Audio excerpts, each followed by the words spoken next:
L'opération éboueur de la mer Méditerranée a débuté à la plage Temenfoust. Cette baie en forme d'hameçon est l'une des plages les plus polluées du littoral algérois.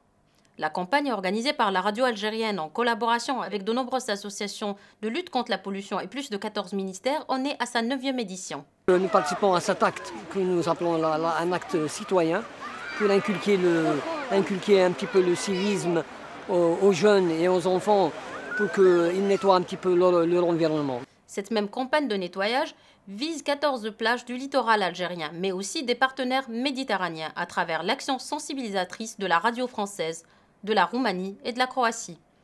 Rencontrés sur place, des bénévoles témoignent au micro de l'APS.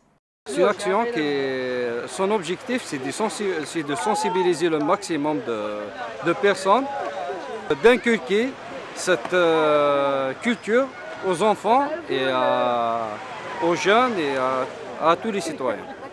Le problème, c'est la côte algérienne, il y a le Bahar Yarmi. Mais chaque wilaya, les débris, les déchets de l'être humain, et ainsi de suite, les ordures, tout le Bahar Yarmi. Il se nettoie.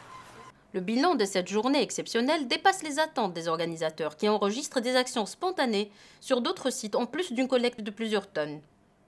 En termes numériques, l'année dernière, 26 600 personnes ont été mobilisées. À l'heure où je vous parle, à la mi-journée, nous avons mobilisé près de 28 000 personnes. 28 000 personnes, donc le record est déjà battu, mais nous devons faire un autre pointage en fin d'après-midi pour savoir exactement combien de personnes ont été mobilisées sur l'ensemble de la Méditerranée.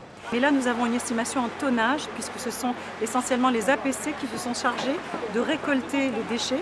Et c'est donc en camion de 12 tonnes que nous avons la mesure à la mi-journée sur l'ensemble des sites et des 14 wilayas côtières recensés pour l'instant.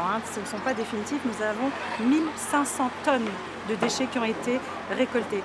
Il demeure que cette action éco-citoyenne nécessite les courants violents des volontés politiques et une action civique et citoyenne constante.